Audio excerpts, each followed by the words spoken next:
Okay, today we will start with the audible. It's audible. Audible Yes, to sir. Okay, thank you. audible to me. Yeah, today we will start first with this sizing of the earthing conductor. See, when you size the earthing conductor, first and the foremost is you have to remember. See, what does this sizing depend on? The sizing of any conductor size depends on the amount of heat the conductor can take. Amount of heat generated is proportional to the I square R losses, and amount of heat generated has to be equal to the amount of heat that is dissipated. Okay. Now, and as the amount of the heat generated does not get dissipated in the same rate, then what will happen is the temperature will keep on rising, and when temperature rises, conductor slowly loses its mechanical strength. Now you see this formula here for the sizing of the conductor. You can make one observation here. S is equal to I root T by K. What observation you can make here is, if you square this, it is I square T. If you go to your fuse also is I square T curve, because there also it is a metal which is going to melt. So the size of the conductor basically depends on the current I, the square root of T, and a constant K, inversely proportional to this constant K. Okay. This I, you remember one thing, I is amps, not kiloamps. Sometime during calculation we may make this mistake. We may take kiloamps instead of amps. So remember it is amps. T, yesterday I have told you, T has to be either 1 second or 3 seconds. Your relay may operate in 300 millisecond or 500 millisecond, whatever it is. But take the time as 1 second. Okay. Now, this formula is a very simple formula, but we have to use certain judgment. I will tell you what that judgment is. See, how do you get the value of I? It is a design fault current. Okay. When I say design fault current, it is not your calculated value. When you calculate your value, a plant fault current may come to, let's say, 16 or 17 kA. But what is the design fault current? You will get it from the key single line diagram. In the key single line diagram on the panel, on the SLD, they would have written, okay, take that value. And this is kiloamps RMS. There are two currents. One is kiloamps peak, one is kiloamps RMS. What do you mean by kiloamps peak and kiloamps RMS?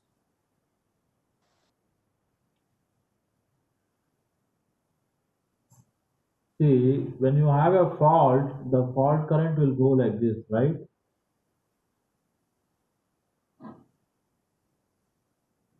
Now this current value, this is called kiloamps peak. Now I can determine the RMS current of this particular. Okay.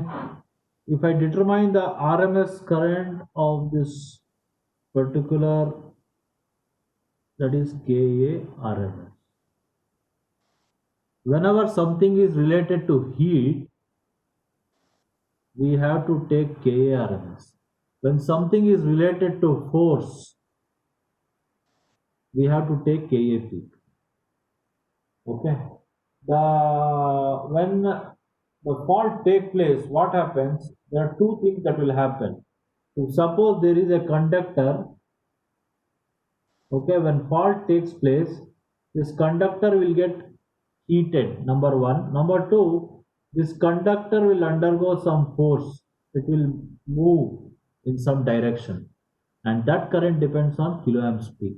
So whenever they do this short circuit force calculation, they use the peak value. Whereas the earthing conductor, the calculation is related to the amount of heat generated. That is why we take the kiloamps RMS. Okay.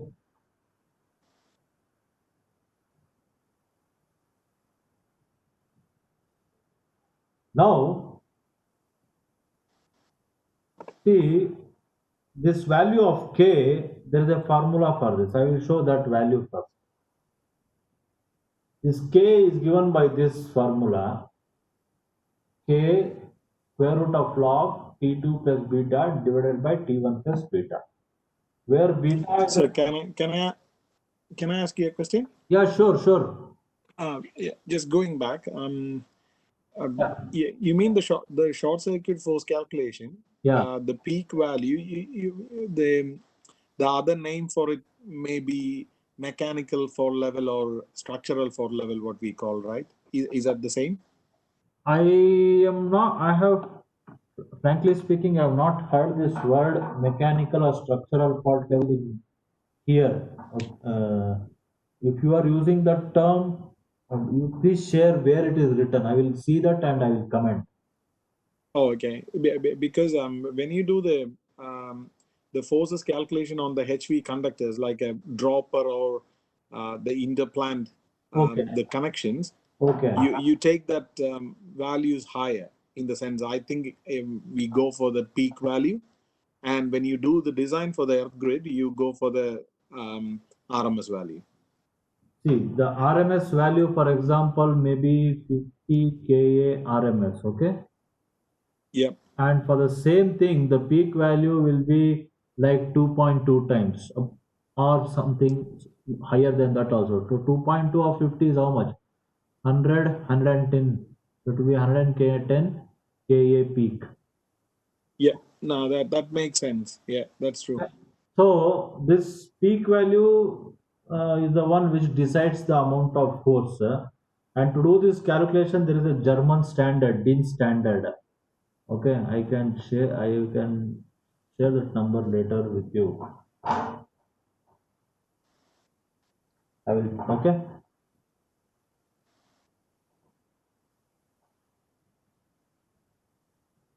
Okay. So I'll go. So I can go back to this, right? Yeah. Yeah, sure. Thanks. Okay. So to determine the size of the conductor using this formula, first you have to know the value of the K. So K is, this is the formula. Capital K is given by this. See, if it is steel, capital K is 78, and then beta will be 202. So these constants are from BS 7430. Now, what is the temperature T1, T2? See, this is the place where we have to use our judgment.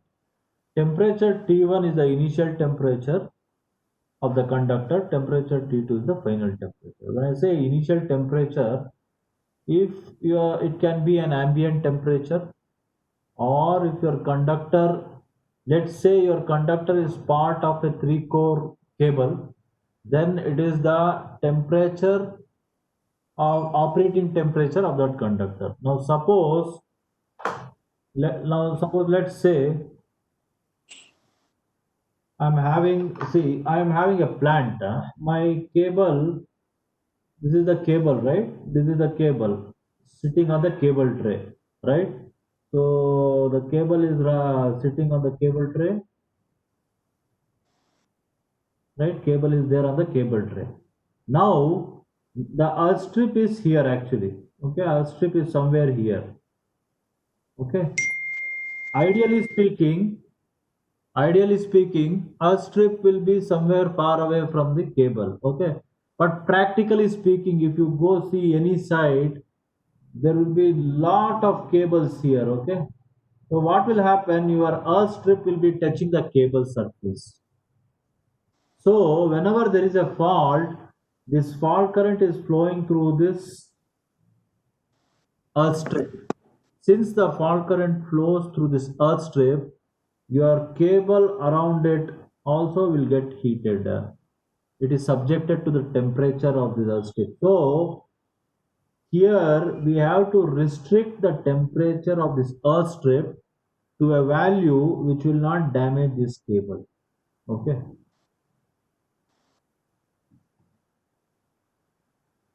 So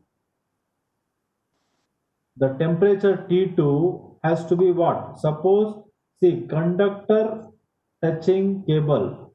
If your earth strip is touching cable, my temperature I have to restrict to 250 degrees Celsius. Okay. Now, if and the initial temperature is the ambient temperature, I have taken as 40. You can take different temperature as per your site condition. Suppose my this one now earthing strip runs in a hazardous area. Okay, Mr. Karthik Jain, Sir, what is hazardous area? sir, like very dangerous, like flammable area, Flammable area. So zone zero. chances of explosion. So you zone zero, zone one, zone two, correct? Yes, sir. Yeah. So since it is a flammable area, there we have the concept called temperature class. In other words, my temperature should not increase to a value which will make the flammable mixture catch fire. Okay. So if there is a fault and the fault current is flowing to the earthing conductor, and the earthing conductor should not see if it is buried. Okay, earthing conductor is not buried everywhere, right? At some places earthing conductor is above the ground, and there if it comes in contact with this flammable mixture, then that fault current in the earthing conductor can cause fire. So I will restrict the temperature to 200 degrees Celsius in those places. Okay. Now, when the conductor is inside a multi-core cable, see what happens if this is, let's say, a multi-core cable. I'm having the R, I'm having Y, I'm having B, I'm having N. Okay, or I may not have N, or I may have, this may be a earth conductor, or earth conductor may be here somewhere. Now what happens? Normally, this conductor, when it get fully loaded, it will be operating at something like 70 degree or 90 degree or something inside. Okay, so when the earthing conductor is part of a multi-core cable, my initial temperature should not be ambient temperature, it should be much higher. Okay, and my final temperature should be, whether your cable is a PVC cable or XLP cable, you have to check. Okay, and depending on the type of cable, you can restrict it to 250 degree or some other value. So here I have restricted to 250. Now let us take the case where the conductor is not touching any cable. At such places, again, my final temperature in case of steel can be 500 degrees Celsius. Okay. One small, please today, you please check what is the temperature at which copper, aluminum, and iron will melt. Okay, please check that one. Number one. Number two, please find out at what temperature copper, aluminum, and iron loses its mechanical strength. Okay, check this value and please post it in that group. Okay. Sir, could you please write this question in our WhatsApp group? Because I don't have right now pen because I am now traveling. No, I will post this question again in that WhatsApp group also. Okay. Okay, Okay, sure. okay, no problem. Some okay. Now, see, after I get the value of T1, T2, I have to basically use my judgment. Now I will, Mr. Armugam, what is the Yes, sir. value? What is the value of T1, T2 you suggest? Can you tell me some value of T1 and T2 now based on this explanation? The maximum temperature, I would suggest 250, Okay, and T1 what you will take? 50 degree. 50 degree. Okay, based on your site. Okay, fine. So, okay, then you take all those and you get the value of this K. Now similar, and after you get the value of K, you substitute in this equation, you will get this size. Okay. Today I will later on give you one exercise I will share. I will share in the WhatsApp this one.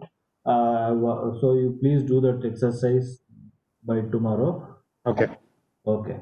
Now, see, just let us have this one. Suppose my fault current is, let's say, 50 kA, and the time is 1 second.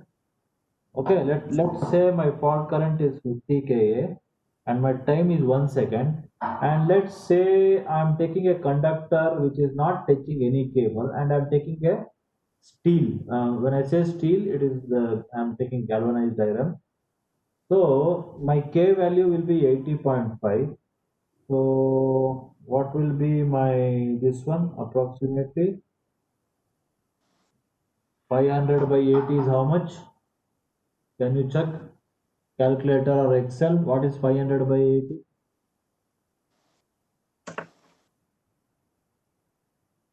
Not 500. It is 50,000. 50 K is 50,000. 50,000 divided by 80 is how much? 25. 625. How much? 2625. Yeah. 625. Yeah. 625. Huh? Can you Yeah, 625. 625? Okay. In other words, I need at least 625 mm square conductor. But 625 mm square is a very odd conductor, right? So I will go for the standard size. So the standard size will be what? It will be like, let's say, 75 into 10 or something like that. Okay. And one more thing, if I'm choosing galvanized, if I'm using, let's say, bare rod, then I have to take corrosion margin. I will explain about that later. Now here I have to choose some standard sizes. I will share later on the table standard sizes with you. Okay. Now, Mr. Shankar, can you tell me some typical standard size of conductors, if you remember, or yes?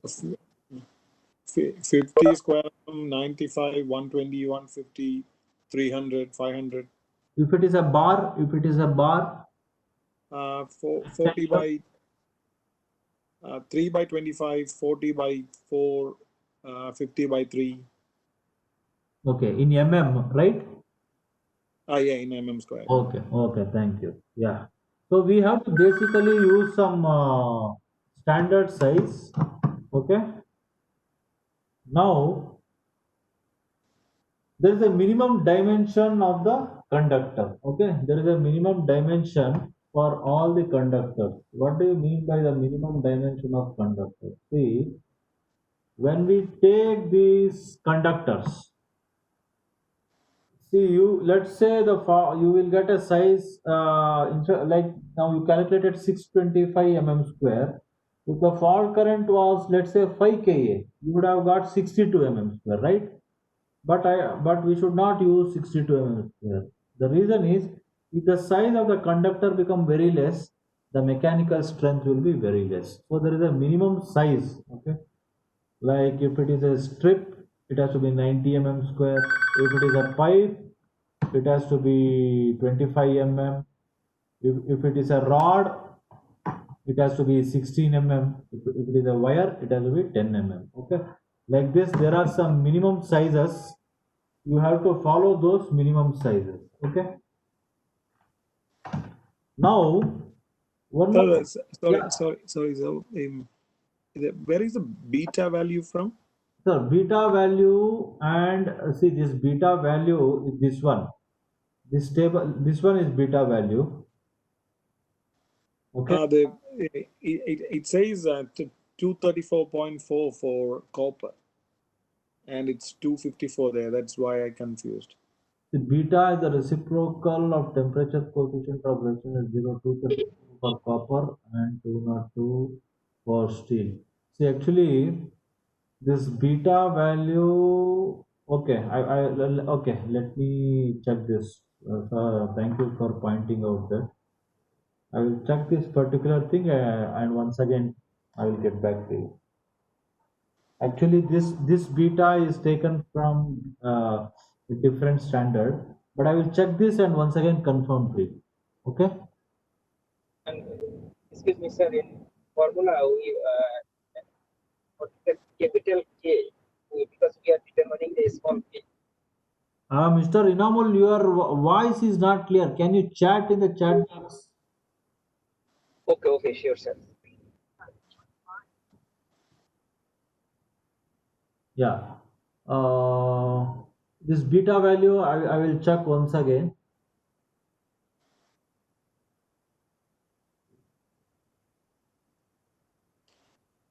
Maybe it's a typing error because it's 234. You would have rounded it like 234 and it Actually, seems actually 250. this beta, there are two standards. One is the IEEE standard and one is your BS standard. I have taken both the values. So the left one is BS, right one is IEEE. But let me check again once again. Okay. See, Mr. K, capital K is and beta both are constant given in the BS 7430. These are constant in the BS 7430. Okay. Now, but the exact, I will actually check why I have mentioned this. I will confirm again. This is one standard, this is one standard, but we are using this one. I will check and I'll get back to it. Okay. Regarding capital K and beta, they are constants. Okay. Now, how these constants were derived is basically they have conducted a empirical test. They have conducted a test where they have the amount of heat generated and heat dissipated, and when heat finally what will happen is the temperature is determined, which is heat generated minus heat dissipated, and that one they divided by the amount of specific heat, and from that they will get the value of the temperature, and in those curves the constant k and beta will come. Okay, so that is why I'm not going more in depth to that. Okay, now Excuse me, sir. yes sir. Sir, then here, then what is the value of capital K if we have to find small k? So, see, capital K is this particular. Okay, This one actually I have missed here. That is a discrepancy. K should have been here and beta should have been here in this column. okay, sir, no problem. I will when I I will make that correction later. Okay. Actually, I made in one more slide, but I'm sorry for it. Then coming to this corrosion allowance. See, corrosion happens mainly because any particular metal, it is basically a ore becomes a metal, and when a metal tries to become ore back, there is a corrosion. So there is what you call this one interaction with the water, interaction with the air, and it will form a oxide. So that is corrosion. One thing what we have to know about this corrosion is where the salt content in the soil is more, corrosion is more. And one more, the salt content is more, resistivity will be less. So you remember one thing, resistivity is inversely proportional to the salt content. Salt content is less, resistivity is more, and when resistivity is more, corrosion is less. Okay. When salt content is more, resistivity will be less and corrosion will be more.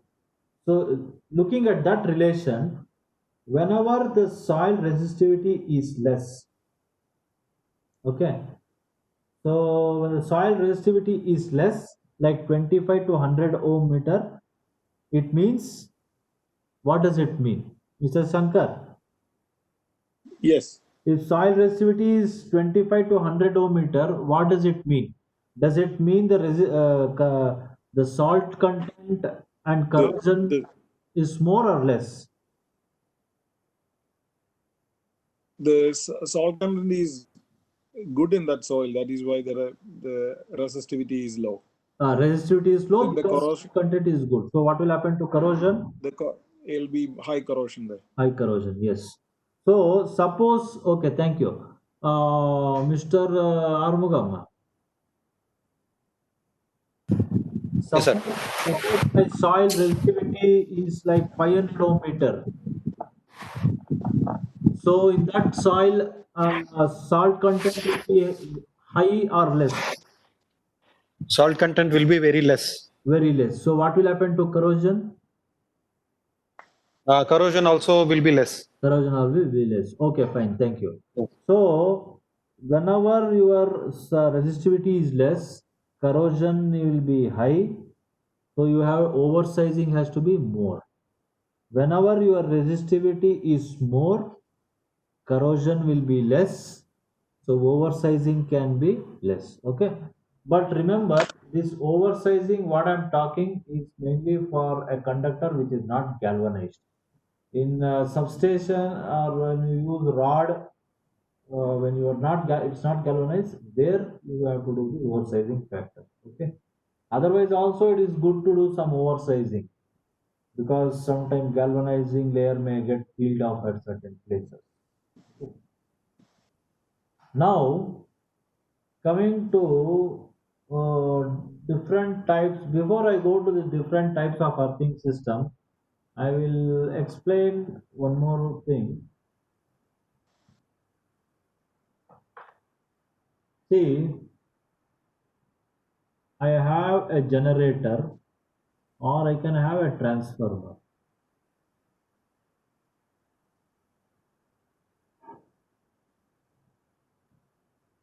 My generator and transformer neutral are not connected to ground. It is called a unearthed system. Okay. Then my generator is or star point or my transformer star point is solidly connected to the ground. This is a solidly earth system. Okay. This unearthed system is used in case of hospital, maybe in some mines also. The solid earth system is the one which is used normally in LV system. Then I can have one more system where I will use a resistor. Okay. Now that is called resistance earth system. Okay. Here you have two. One is low resistance neutral grounding. One is high resistance neutral grounding. In case of power plant, if this transformer is feeding, let's say, a 3.3 kV motor or a 6.6 kV motor, then it will be low resistance neutral grounding. Now, if this generator is a power plant generator, then this particular thing will be a transformer with a resistor, that is, we call it as NGT, we call this as NGR, then it becomes high resistance neutral ground. Okay. And in certain places, distribution system, they can use a reactance coil also. Then it is called a Peterson coil or reactance earthing. Okay, that is also one more type of earthing. Now, why I explain this? It depending on your type of neutral grounding or depending on the type of your earthing system, we have to design. Okay. So normally, if it is solid ground system, because see, why I will tell you now this particular thing, the fault current, finally a fault current here, the magnitude of fault current depends on the type of neutral grounding. Okay, that is the reason we have to know what is the type of grounding used. Mr. Shankar, you are working in mines, right? It means couple of our clients are mines. So, what is the earthing they are using? Grounding? Any idea? Resistive earthing. So it is resistive earthing. Okay, high resistance, something like that. Yeah, it means it depends on what the outcome. Like on the LV system, it's only 200 amps. They are limiting it to 200 amps on the LV, Okay, 11 kV LV side. okay, okay. Thank you, Mr. Armugam. You are use the 6.6 kV motors. No, sir. We don't have medium voltage motors. Okay, so only 415 volts, huh? Yes, yes. Okay, Everything is okay, fine. Okay, Mr. Inamul, Sir, your transmission line, all those is all solid, right? yeah, here we are using solidly art system. Okay, thank you. So, see, that is basically the type of grounding you have to know whenever you are doing your earthing design. Okay. Now coming to, Excuse me, sir. yeah, please. Sir,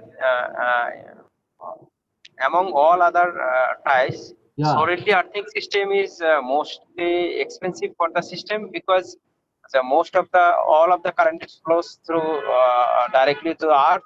As a result, our design fault current for CT, PT, circuit breaker, as well as the transformer should be the higher. No, see what I will tell you. When Which also impact the overall cost of the system. no, not like that. I'll tell you the resistance surge system will be more costly. Why I will tell you. See, there are two things. One is voltage, one is current.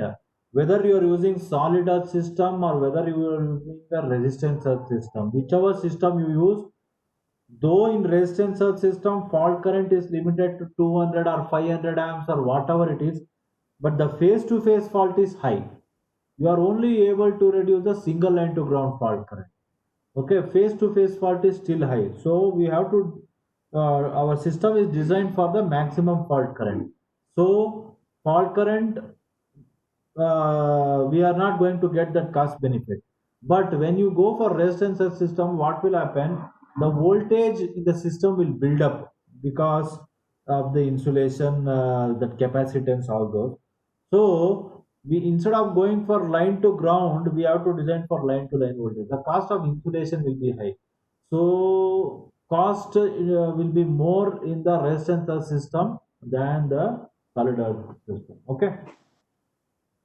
Okay, now I will move to the different types of LV earthing system. See, most of you have heard this word TN, TT, IT system. Okay, see, whether we are electrical engineer or whether you are a project engineer, see, normally they will tell they will tell that our system has to be designed as a TN system.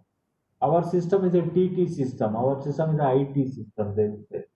Now, what is this IT system? First, I will tell what is this IT system. See, in an IT system, basically, you see here, see, this is a generator, okay? Sorry, this is a transformer.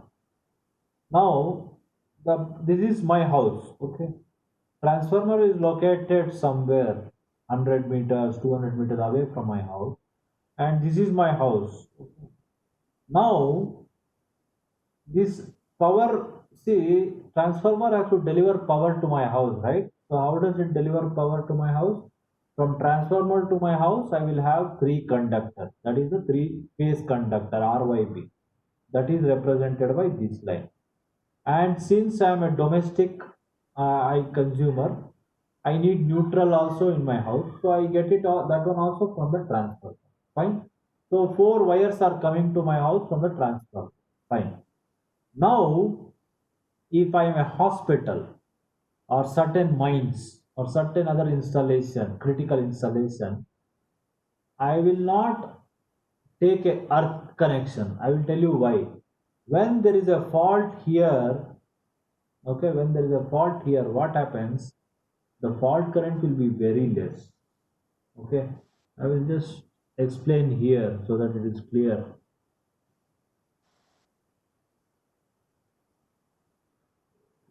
See, I have, see, I am representing my source, power source like this. Now, this is my load, okay? Normally, my current is flowing like this. Okay? Normally, the current is flowing like this. Now, when there is a fault, what happens? If this is, let's say this is grounded, okay? If there is a fault somewhere here, if there is a fault here, fault is represented by this symbol, right? So if there's Yeah. a fault here, what happens? My fault current will flow like this, and this is the symbol for the earth. Remember, this is the symbol for fault, and these 3 lines represent a symbol for the earth. If we get log out, please log in again so that we'll continue till another 10 minutes. Okay. So this line represent the grounding. Okay. When the fault current flows to the ground, and finally it will go back. Like yesterday I gave you an analogy. If you go out, you will come back to your house, right? Same way, current will always come back to the neutral. So what happens here? There is a connection, so the current will be very high. So yesterday I gave an example. No, if the current is 1400 amps, fault current is 22,000 amps, right? I gave that example. Now, if let's say this fellow is not grounded, what happens? There is a fault here. Where will this current go back? How will the current enter back your system? I will tell you. Your system, there is capacitance. This capacitance is not a physical capacitance. I will tell you what this capacitance is basically. Your fault current will go back via this capacitance. Okay. What this capacitance is, I will tell you. See, just like if you take a jar of water, right? If you take a jar of water, you can see water condensing here, right? Moisture. So the water can come out, water is not coming out directly, it is coming out indirectly. Same way, if you have a cable and you have a conductor here, there will be charges here.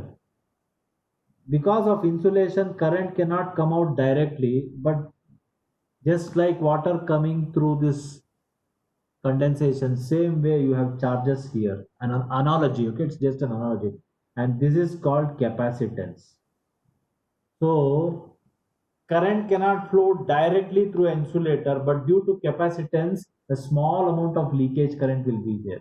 So when there is a fault in an unearthed system, the fault current will be very less. It will be something like 14 amps, 15 amps, 20 amps. It will be very low, or it may be even 1 amp or something. So in a hospital, if there is a fault, I can continue my operation without tripping my breaker. There will be a breaker here, right?